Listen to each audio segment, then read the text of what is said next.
The imaginary spirit. A psychic form is a physical object materialized through the power of the human mind.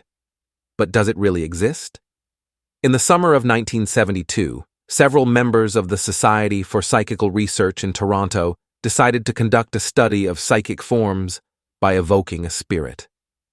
After several attempts, the group finally succeeded in devising a procedure that seemed promising, recreating the atmosphere of a typical Victorian séance.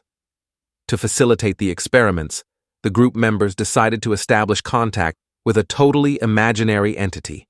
Thus, some of them created a biography of the spirit. Named Philip, he was a Catholic nobleman in 17th century England who killed himself when his wife accused his mistress of witchcraft. The sessions were weekly. Attendees, seated around a small table, would urge Philip to reveal himself. When they placed their hands on the coffee table, Philip often responded by tilting it. Eventually, the small table began to move around the room, emitting mysterious barrels from its surface. "Are you, by any chance, Philip, doing this?" one of the participants in the sessions finally asked.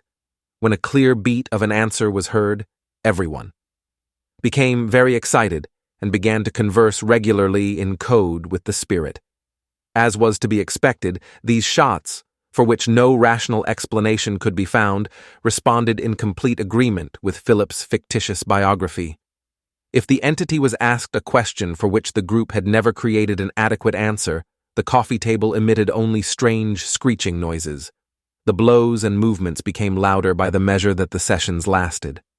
Members of the group reported that the coffee table would rise on one leg, alone, and even levitate, and further, that it even demonstrated an acrimonious sense of humor.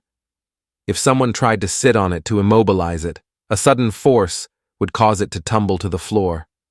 Sometimes then, the blows would leave the confines of the coffee table and be felt elsewhere in the room.